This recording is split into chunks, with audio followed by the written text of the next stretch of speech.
इसके पहले देखिए हमने स्ट्रेस के काफ़ी सारे टाइप सॉल्व कर चुके हैं। जो हमारा रह गया था शेयर स्ट्रेस रह गया था, ठीक है। अब देखिए शेयर स्ट्रेस बेसिकली क्या होता है।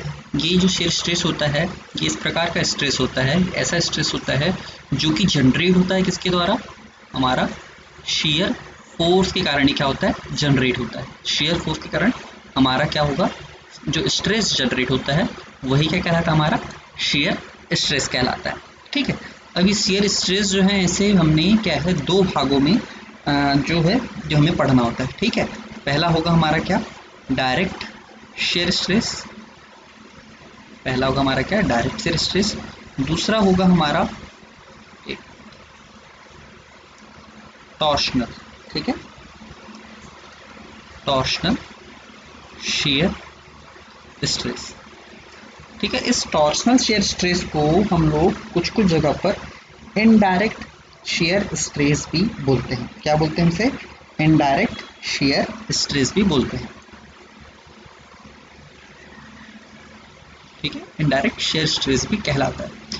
अब देखिए इसमें जो टर्म आ रहा है हमारा क्या, डायरेक्ट, ठीक है। जो हमारा वर्ड, जो ये वर्ड आ रहा है डायरेक्ट। अब डायरेक्ट हमने कहाँ पर पढ़ा हुआ है, डायरेक्ट वर्ड हमने एक और जगह पढ़ा हुआ है। जो हमारा फोर्स था नॉर्मल डायरेक्ट, है ना, नॉर्मल स्ट्रेस के अंदर हमने डायरेक्ट स्ट्रेस को भी क्या करा हुआ है, पढ़ा हुआ है। नॉर्मल के अंदर हमने डायरेक्ट स्ट्रेस को पढ़ा हुआ है। डायरेक्ट स्ट्रेस में भी हमने फिर दो अलग अलग प्रकार का देखा हुआ है, ठीक है। अब ये डायरेक्ट जो है फिर से यहाँ पर उठ के आ गया है, पर किसके साथ जुड़ गया है, ये शेयर स्ट्रेस के साथ जुड़ गया है। अब डायरेक्ट वर्ड मैंने वहाँ पर भी आपको पूरे अच्छे से एक बार बता दिया था कि जो डायरेक्ट वर्ड है ये बेसिकली क्या समझाता है कि जो हमारा लोड लग रहा है ना, मैं यहाँ लिख दे रहा हूँ कि हमारा जो लोड लग रहा है, ये जो डायरेक्ट है वो ये चीज़ रिलेट करता है कि जो हमारा लोड है वो सीधे सीधे किस पे लग रहा है, हमारे क्रॉस सेक्शन पर लग रहा है, सीधे लग रहा है हमारे क्रॉस सेक्शनल एरिया पर लग रहा है, ठीक है। सीधे क्रॉस सेक्शनल एरिया पर लग रहा है, चाहे वो या तो परपेंडिकुलर लगे, है ना, चाहे वो या तो परपेंडिकुलर लगे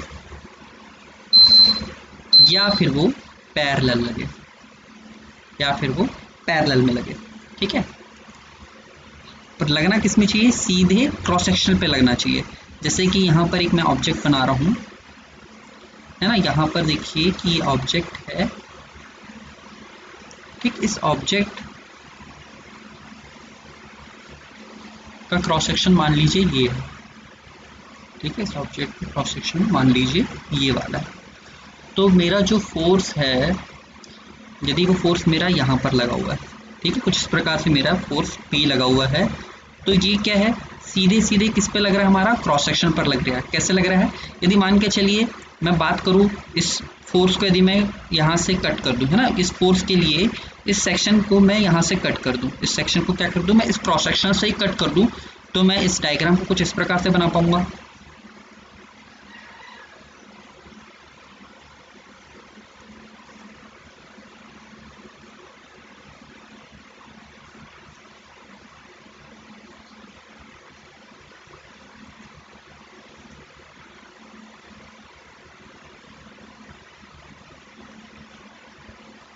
ठीक है, ये इतना पोर्शन जब मैं कट कर रहा हूँ, यहाँ से जब मैं कट कर रहा हूँ, मेरा क्रॉस सेक्शन ये वाला है ना, क्रॉस सेक्शन मैंने ये वाला है, तो मेरा जो फोर्स है वो यहाँ पर एक्ट करेगा, है ना, वो मेरा यहाँ पर एक्ट करेगा। दैट मीन सीधे सीधे क्या है, ये क्रॉस सेक्शन पर एक्ट कर रहा है, ठीक है। सीधे सीधे मेरा क्या है, ये क्रॉस सेक्शन पर एक्ट कर रहा है।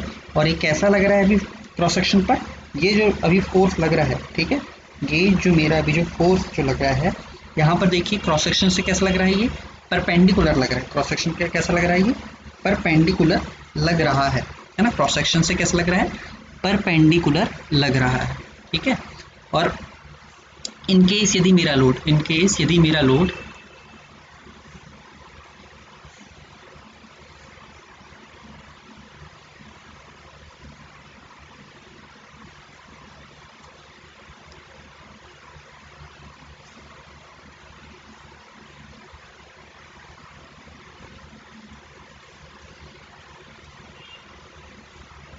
देखिए भैया वीडियो टाइम बे टाइम पे मिल रही है। एक्चुअली क्या इशू ये है यहाँ पर कि मेरी दूसरी भी जो क्लासेस रहती है उनकी कुछ ज़्यादा ही बड़ी वीडियो बन जाती है, तो डेटा मेरे पास उस दिन बच नहीं पाता उतना। तो इसलिए क्या है, मैं इसे जब भी मेरे पास डेटा बचा रहता है उस दिन अपलोड कर देता हूँ, ठीक है। और कोई इशू तो है नहीं, मैं जो जिस दिन क्लास रहती है उस दिन कोई दूसरी वीडियो तो फिर देता नहीं हूँ। आपका जो प्रीवियस वाला रहता है आपको उसी को पढ़ना होता है, ठीक है। और कोर्स कंप्लीट कराने के हिसाब से भी क्या है, मैं ये सोच रहा हूँ कि आपको पर डे कुछ कुछ वीडियोस प्रोवाइड कराते जाऊँगा। जैसे जैसे मेरे पास डेटा बचते चल जाएगा मैं आप लोग के लिए वैसे वैसे वीडियो रिलीज़ करते चल जाऊँगा, ठीक है। तो देखिए यहाँ पर समझिए, ये मान के चलिए आपकी एक बॉडी थी। अब यदि यहाँ पर कोई फोर्स P इस प्रकार से एक्ट है, ठीक है, इस प्रकार से कोई फोर्स बॉडी पर एक्ट है, ठीक है। क्रॉस सेक्शन हमारा क्या हो गया, ये हो गया हमारा इसका क्रॉस सेक्शन, ठीक है। ये जो फोर्स है, ये फोर्स को देखिए, मान के चलिए नीचे कोई सपोर्ट है ना, नीचे हमारे कोई सपोर्ट है।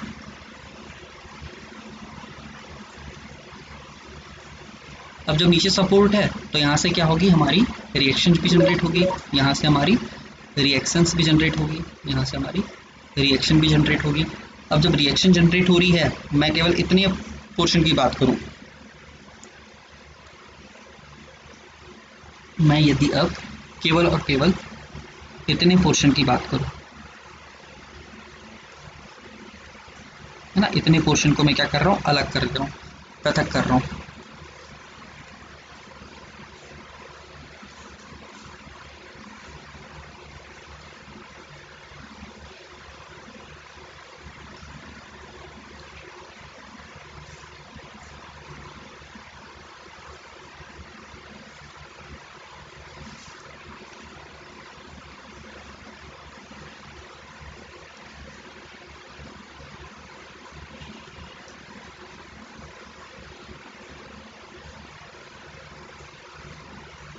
ठीक है, तो मेरा जो क्रॉस सेक्शन है वो यहाँ पर, मेरा क्रॉस सेक्शन यहाँ पर है, और जो मेरा फोर्स था मैंने वो यहाँ पर अप्लाई किया हुआ है, जो मेरा फोर्स था वो मैंने यहाँ पर अप्लाई करा हुआ है, और जो मेरी रिएक्शन आ रही है वो रिएक्शन मेरी यहाँ पर आ रही है ना, मतलब इस यहाँ पर रिएक्शन मेरी जनरेट हो रही है, ठीक है। तो ये जो लोड लग रहा है ये इस क्रॉस सेक्शन कैसा लग रहा है, पैरेलल लग रहा है, ये इस क्रॉस सेक्शन से कैसा लग रहा है, ये पैरेलल लग रहा है, ठीक है।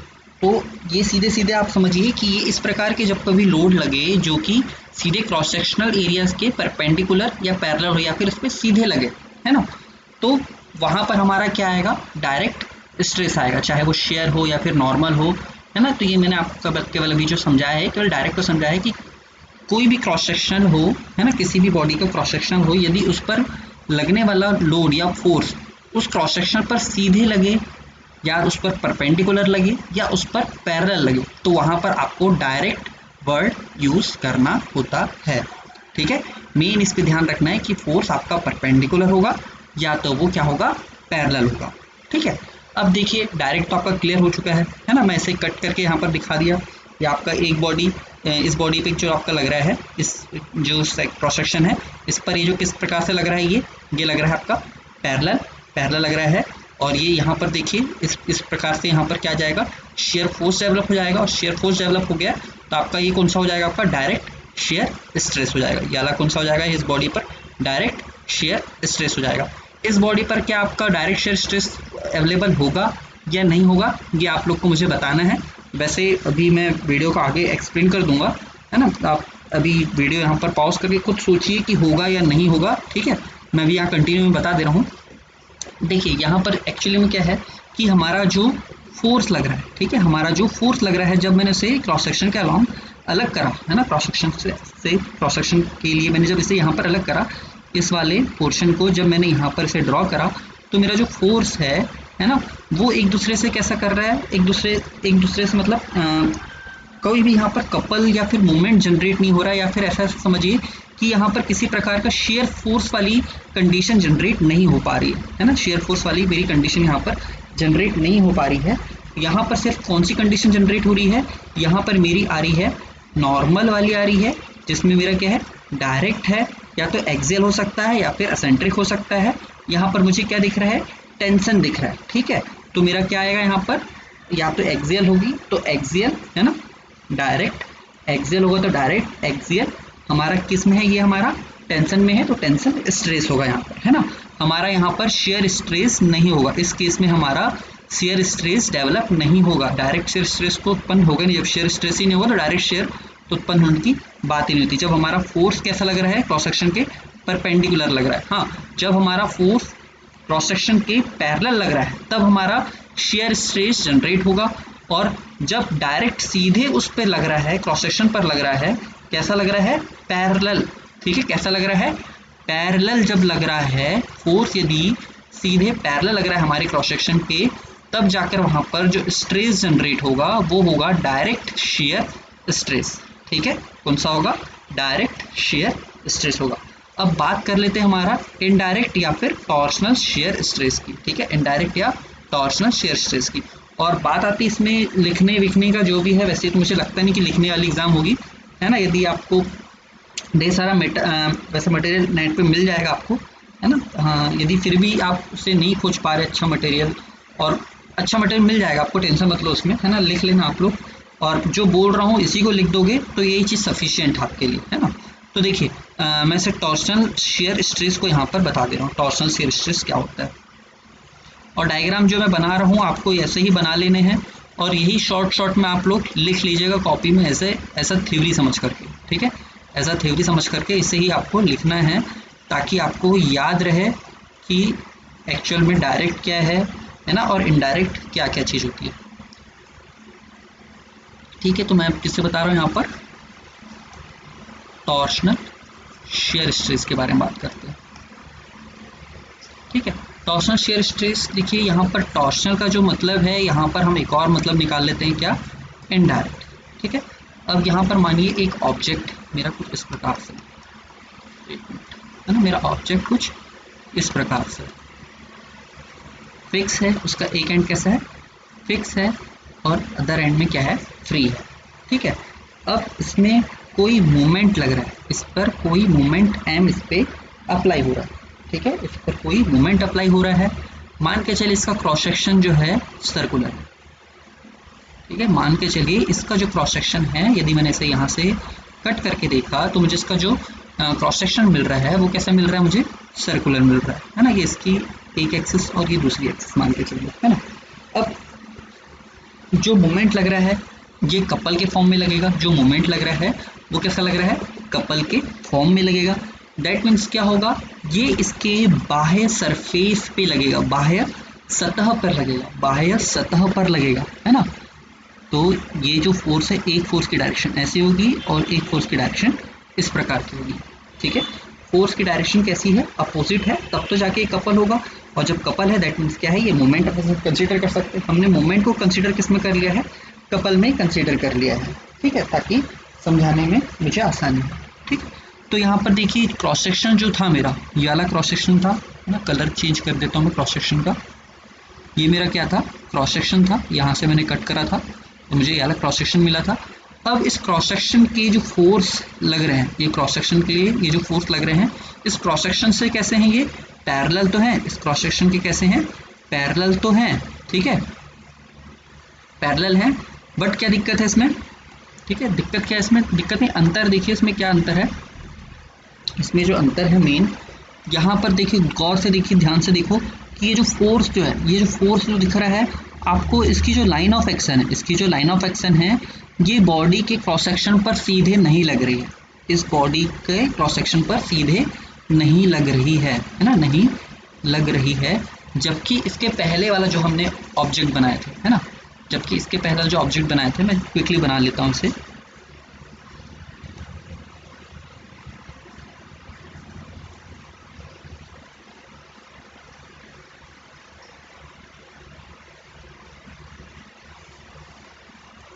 है ना, ये क्रॉस सेक्शन था इसका, और इस पर हमारा एक फोर्स भी अप्लाई हो रहा था और इधर से एक रिएक्शन लग रही थी।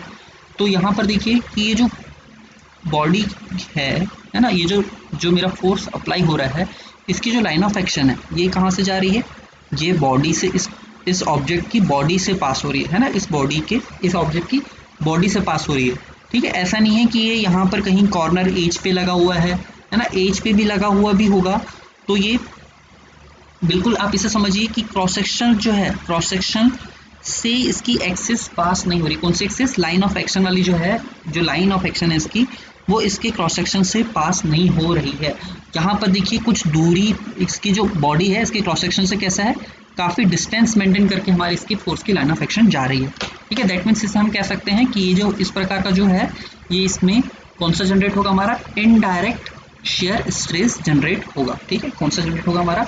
इनडायरेक्ट शेयर स्ट्रेस जनरेट होगा। और ये जो मैं बता रहा हूँ सिर्फ और सिर्फ आपको याद करने के लिए बता रहा हूँ कि आप कहीं भी इससे आसानी से पहचान सकें कि कौन सा आपका फोर्स डायरेक्ट है, कौन सा फोर्स आपका इनडायरेक्ट है ना। इनडायरेक्ट में देखिए आपका कपल लग रहे हैं, यहाँ पर भी कपल है, ठीक है, यहाँ पर भी कपल लग रहे हैं, बट क्रॉस सेक्शन देखो, ये जो हमारा क्रॉस सेक्शन है उसमें से एक फोर्स हमारा क्या हो रहा है? पास हो रहा है। आप बोलेंगे कि सर यदि इसे हम इस प्रकार से बनाएंगे और यदि इसे फोर्स ऐसा देखें तो भी तो ये यहाँ से पास हो रहा है ना, तो भी तो ये कुछ इस प्रकार से ही तो दिख रहा है, सेम सेम सेम तो दिख रहा है, बोलोगे आप लोग। ठीक है, बट इसमें एक चीज़ ध्यान दो, आपका क्रॉस सेक्शन इसमें ये है। ठीक है, आपका क्रॉस सेक्शन इस वाले केस के लिए क्रॉस सेक्शन इसमें ये है। ठीक है, ये क्या है इसमें? ये क्रॉस सेक्शन है, बट इस वाले केस में आपका क्रॉस सेक्शन कौन सा है? ये वाला है आपका क्रॉस सेक्शन। आपका क्रॉस सेक्शन कौन सा है? ये है क्रॉस सेक्शन, आपकी क्रॉस सेक्शन ये है। ठीक है, आपका क्रॉस सेक्शन इसमें ये वाला नहीं है, आपका क्रॉस सेक्शन इसमें ये वाला नहीं है। ठीक है, तो दोनों में बहुत अंतर है। आप अच्छे से इमेज को देखिए और अच्छे से समझिए क्या कहना चाह रहा हूँ मैं, कि जो मेरा जो फोर्स है वो सीधे किस पे एक्ट हो रहा है। ये देखो, इस पूरा क्रॉस सेक्शन पे एक्ट हो रहा है, दिख रहा है आपको यहाँ पर पूरा क्रॉस सेक्शन पे एक्ट हो रहा है, ये है ना, ये कहाँ पर एक्ट हो रहा है? पूरा क्रॉस सेक्शन पे एक्ट हो रहा है। बट यहीं पर देखिए कि जो मेरा फोर्स जो है ये क्रॉस सेक्शन से बिल्कुल भी इसे कोई मतलब नहीं है, इसकी जो लाइन ऑफ एक्शन है क्रॉस सेक्शन से बिल्कुल टच होते हुए जा रही है ना, यानी एकदम स्पर्श करते हुए जा रही है। बल्कि यहाँ पर देखो ये जो फोर्स है ये पूरा पूरा क्रॉस सेक्शन से जा रहा है ना, पूरा हमको क्रॉस सेक्शन से जाते हुए दिख रहा है। ठीक है, तो ये मेरे ख्याल से आपको डायरेक्ट और इनडायरेक्ट में अंतर समझ में आ गया होगा, है ना। और जो शेयर स्ट्रेस होता है वो शेयर फोर्स के कारण जनरेट होते हैं, यानी कि मूवमेंट के कारण जनरेट होंगे या फिर कपल्स के कारण जनरेट होंगे। ठीक है, तो आगे इसको अपन डिस्कस करेंगे जब आपका दूसरे कुछ यूनिट में होगा, तो अपन उसे और अच्छे से कंटिन्यू कर लेंगे। ठीक है, तो ये बेसिक जानकारी थी आपकी इसमें शेयर स्ट्रेस के बारे में। ठीक, अब देखिए इसमें एक और चीज़ है आपका।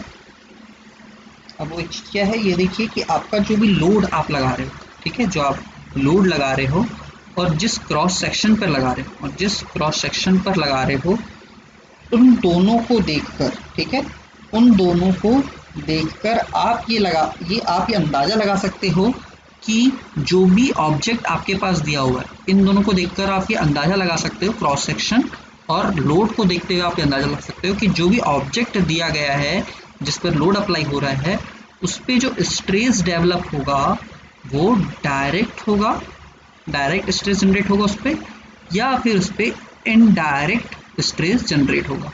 ठीक है, तो ये आपका हो गया यहाँ पर शेयर स्ट्रेस पूरा कंप्लीट। ठीक है, यदि इसमें किसी को कुछ और डाउट ऐसा लगता है तो आप मुझसे पूछ लेना, है ना। यहाँ पर हमारा स्ट्रेस वाला था पूरा कंप्लीट होता है। अब स्ट्रेस के बाद जो हम लोग पढ़ते हैं वो पढ़ते हैं स्ट्रेन। ठीक है, स्ट्रेस के बाद जो हम लोग पढ़ते हैं स्ट्रेन पढ़ते हैं। ठीक है, स्ट्रेन जो बेसिकली है कुछ इसका एक मतलब छोड़िए वाला क्वेश्चन, वाई वाला क्वेश्चन था एक, है ना, छोड़िए, आपको वो क्वेश्चन जो है वाई में ही पूछा जाएगा, है ना। हेलो, आई थिंक अभी आवाज़ थोड़ी क्लियर होगी, मेरी होगी। देखिए जो आपका वाइवा का क्वेश्चन है स्ट्रेन का, उसमें कुछ ये पूछ लेते हैं जानकार लोग कि स्ट्रेस पहले उत्पन्न होता है या फिर स्ट्रेन पहले उत्पन्न होता है, स्ट्रेस पहले उत्पन्न होता है या फिर स्ट्रेन पहले उत्पन्न होता है। ठीक है, तो ये वाला क्वेश्चन आपको पूछ लिया जाता है, तो आप लोग पहले अपने स्तर पर इसे खोजिए। ठीक है, आप लोग पहले अपने स्तर पर खोजिए और आप लोग खुद जवाब दीजिए, है ना। अभी ये पूरा वीडियो देख लीजिए, समझ लीजिए कि स्ट्रेन क्या है, स्ट्रेस आपने समझ चुका है। अब आप खुद दोनों से रिलेट करके ये बताना कि स्ट्रेन पहले आएगा किसी बॉडी में या फिर स्ट्रेस पहले आएगा। ठीक है, अब देखिए इसका जो हम लोग बेसिकली जो कर्व बनाते हैं, है ना, हम लोग जो बेसिकली इसका जो कर्व बनाते हैं, ये स्ट्रेस स्ट्रेन कर्व बनाते हैं हम लोग, एक स्ट्रेस स्ट्रेन हम लोग क्या करते हैं बनाते हैं समझने के लिए, जिसमें हम लोग क्या करते हैं दो एक्सिस लेते हैं। जिसमें हम लोग दो एक्सिस लेते हैं, एक्स एक्सिस और वाई एक्सिस, ठीक है। उस पर हमें कुछ भी ऐसा सीधी रेखा मान के चलो, है ना, ये क्या है, एकदम स्ट्रेट रेखा है आपकी, ये कुछ मान के चलो इस प्रकार से प्राप्त होती है। तो इसका अपने मैथमेटिकली फॉर्मूला देखा हुआ है कि y इज इक्वल टू होता है एम एक्स, ठीक है, y इज इक्वल टू क्या होता है एम एक्स, क्योंकि ओरिजिन से जा रही है इसलिए y इज इक्वल टू क्या होगा हमारा एम एक्स होगा। अब y में हम लोग क्या रखते हैं, y में हम लोग रखते हैं स्ट्रेस, y में हम लोग क्या रखते हैं स्ट्रेस, y वाले में रखते हैं एक्सिस में स्ट्रेस और x वाले एक्सिस में रखते हैं हम लोग स्ट्रेन। तो यहाँ से इस फॉर्मूले में यदि मैं पुट करूँ y की वैल्यू, y यहाँ पर क्या है स्ट्रेस है, तो y में क्या लिखूंगा, y क्या है यहाँ पर मेरा स्ट्रेस है, y क्या है मेरा स्ट्रेस है, तो मैं लिखूंगा stress is equal to M strain, क्योंकि x में क्या है मेरा स्ट्रेन है, ठीक है, x में मेरा क्या है स्ट्रेन है ना। ये इस चीज़ को थोड़ा सा भी ध्यान रखना, रिमाइंड करना, तो आपको थोड़ा सा खोजने में आसानी होगी, ठीक है। जो चीज़ मैंने बोला है अभी खोजने, उसमें खोजने में आपको क्या होगी, ये आसानी करेगा, ठीक है। ये डिपेंड कर रहा है ना, जब यहाँ इस फॉर्मूले से ये आप पता लगा पा रहे हो कि जो स्ट्रेस है उसे फाइंड आउट करने के लिए, जो स्ट्रेस है उसे फाइंड आउट करने के लिए आपको स्ट्रेन की जरूरत पड़ती है ना। और एम क्या है यहाँ पर एक कांस्टेंट वैल्यू है ना, उसकी सहायता से आप क्या कर रहे हो स्ट्रेस को निकाल पा रहे हो, ठीक है। अब मैं इसका जो है डायरेक्ट इसका आपका फॉर्मूला क्या होता है स्ट्रेन का, है ना, वो बताने की कोशिश करता हूँ, ठीक है। इसको एप्सिलॉन से दर्शाते हैं, है ना, इसको एप्सिलॉन से दर्शाते हैं। इसका जो फॉर्मूला होता है ये होता है change in dimension, change in dimension upon original dimension, original dimension, ठीक है। Change in dimension upon original dimension, मतलब ऐसा समझिए स्ट्रेन क्या है, एक अनुपात है, किसके बीच में अनुपात है, चेंज इन परिवर्तन सॉरी चेंज इन डायमेंशन और ओरिजिनल डायमेंशन के बीच का अनुपात है, और यह अनुपात क्या कहलाता है स्ट्रेन कहलाता है, ठीक है। मतलब ये क्या होता है, it is a ratio between change in dimension and original dimension, ठीक है। अब इसे समझा देता हूँ मैं आपको एक बॉडी से ही, है ना, एक ऑब्जेक्ट ले लेते हैं अपन। एक ऑब्जेक्ट मान लीजिए एक तरफ से साइड से फिक्स है और एक साइड से फ्री है, और इस ऑब्जेक्ट को मैंने क्या करा फोर्स लगाकर, इस ऑब्जेक्ट को मैंने फोर्स लगाया, है ना, पी फोर्स लगाया। पी फोर्स लगाने पर इस ऑब्जेक्ट में बदलाव आए, क्या हुआ, ये छोटा हो गया, श्रिंक हो गया, मतलब इसका जो एक जो डायमीटर था, है ना, वो क्या हो गया कम हो गया। इसका जो डायमीटर है मान लेता हूँ मैं, इसका डायमीटर है स्मॉल डी, ठीक है। और अब ये जो हो गया है, इसकी जो लेंथ है ये मैं ले लेता हूँ एल, इसकी जो लेंथ है वो मान ले रहा हूँ मैं एल है, ठीक है। परिवर्तन कितना आया, डायमीटर में परिवर्तन कितना आया इसके, डेल डी का परिवर्तन आया, ठीक है। मतलब ये वाला और ये वाला जो है ना, ये मैं इसे मार्क कर दे रहा हूँ, ये वाला प्लस ये वाला, ये जो दोनों हैं, है ना, इसे मैं किसे डिनोट कर रहा हूँ डेल डी से डिनोट कर रहा हूँ। मतलब इस पोर्शन को बोलूँ मैं तो डेल डी बाई टू, और ये भी कितना है डेल डी बाई टू है, ठीक है। मतलब डायामीटर में कमी कितनी आई, तो डायामीटर में कमी आई D minus del D by two minus del D by two, ठीक है।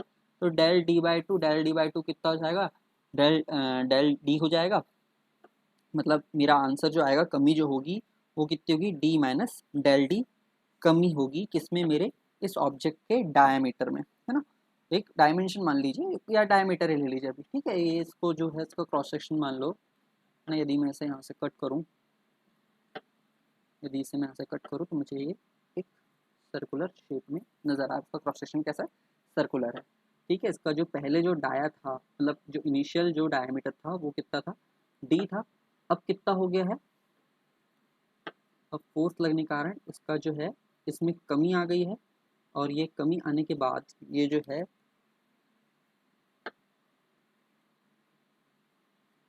ये कितना हो गया है, ये हो गया हमारा डी माइनस डेल डी हो गया।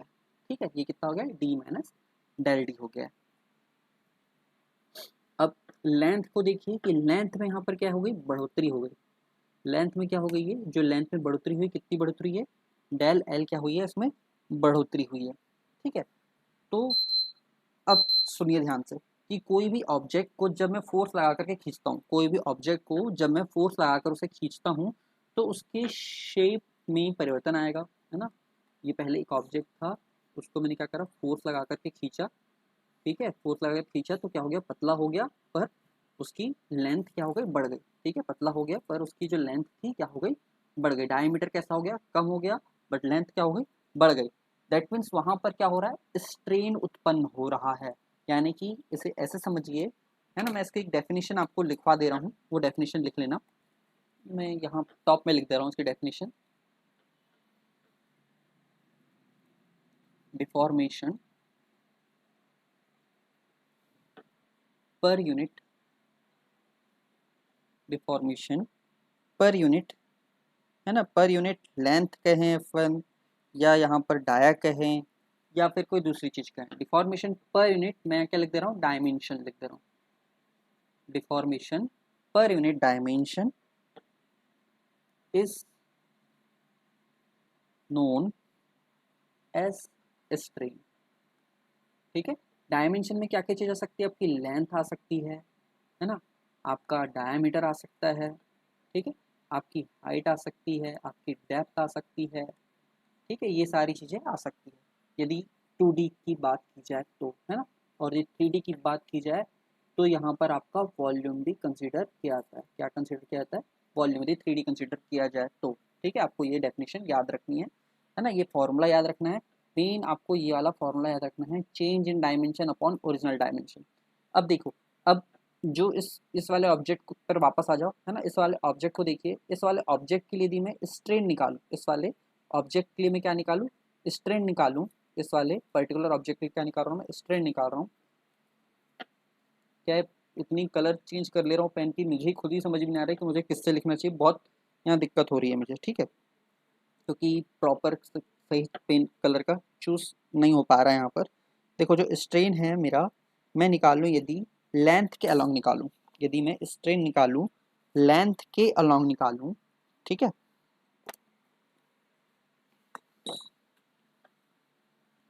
तो मैं से जो स्ट्रेन है ये एल से इंडिकेट कर रहा हूँ लेंथ के लिए। अब मेरा यहाँ पर जो परिवर्तन आया है, कितना परिवर्तन आया है, ये थोड़ा ध्यान दीजिए, यहाँ पर फोकस कीजिए ना, ये वाले पोर्शन पे ध्यान दीजिए। मेरा इतना भाग जो है एक्स्ट्रा बढ़ गया, इतना भाग बढ़ गया, कितना बढ़ा है, डेल एल मेरा एक्स्ट्रा भाग क्या हुआ है, परिवर्तित हुआ है। तो मेरा फॉर्मूला क्या था, चेंज इन डायमेंशन। डायमेंशन में मेरा कितना चेंज आया, तो मेरा डायमेंशन में चेंज आया है, डेल एल मेरा चेंज आया है। अब यहाँ देखिए, बड़ा है कि घटा है, बड़ा है, बड़ा है तो क्या आएगा, प्लस। बड़ा है, यदि आपकी यहाँ पर लेंथ बड़ी है तो आपको कौन सा साइन लेना है, प्लस लेना है। ठीक है, डिवाइडेड बाय क्या लिखा हुआ है यहाँ पर, इस पे देखो, ओरिजिनल डायमेंशन या ओरिजिनल लेंथ। तो यहाँ पर मेरी ओरिजिनल लेंथ कितनी हो जाएगी, मेरी ओरिजिनल लेंथ कितनी, एल, मेरी ओरिजिनल लेंथ है कितनी, एल।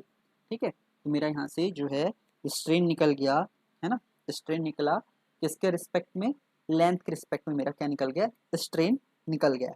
यदि मैं बात करूँ स्ट्रेन डायमीटर के रिस्पेक्ट में, ठीक है, डायमीटर के रिस्पेक्ट में यदि मैं बात करूँ तो देखो यहाँ पर मेरा जो डायमीटर है ना, जो मेरा डायमीटर है उसमें कितनी कमी आई है, डेल डी बाई टू और डेल डी बाई टू की कमी आई है ना। मतलब कमी कितनी आई है, del D by two plus del D by two, ये दोनों में क्या आई है, कमी आई है। कमी आई है मतलब निगेटिव साइन, कमी आई है मतलब निगेटिव साइन। ठीक है, और ओरिजिनली कितना था मेरा, डी था, ओरिजिनली कितना था मेरा, डी था। ठीक है, तो मैं इसे इस प्रकार लिख सकता हूँ, minus del D divide by D. ठीक है, minus del D divide by D. ठीक है, ये दोनों चीज में एक चीज देखिए, नोटिस कीजिए कि मेरा पॉजिटिव साइन क्या इंडिकेट कर रहा है, मैं फिर से रिपीट कर रहा हूँ, जो मेरा पॉजिटिव साइन है वो इंडिकेट कर रहा है कि मेरी लेंथ क्या हुई है, बड़ी है। और जो मेरा नेगेटिव साइन है ये क्या रिप्रेजेंट कर रहा है कि मेरी जो डायमीटर है वो डेल डी से क्या हो गई है, रिड्यूस हो गई है। नेगेटिव साइन क्या कर रहा है, रिड्यूस को इंडिकेट कर रहा है। अब मान के चलिए इनकेस अब ये मान के चलिए कि हमारा जो फोर्स था, मैं इसे पूरा मिटा दे रहा हूँ है ना, क्योंकि काफी गंदा दिख रहा है।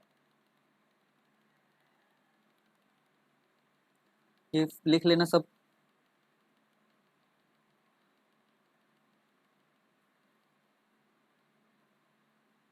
है ना, मान के चलिए कि हमारा जो फोर्स है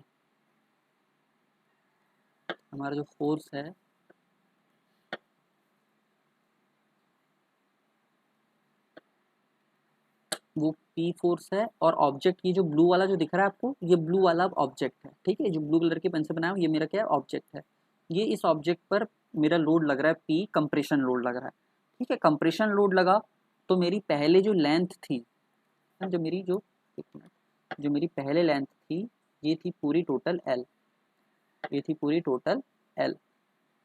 ठीक है, अब जैसे ही मैंने फोर्स अप्लाई करा कंप्रेशन, तो क्या हो गया, इसमें कमी आ गई कितने की, डेल एल की कमी आ गई। ठीक है, डेल एल की कमी आ गई।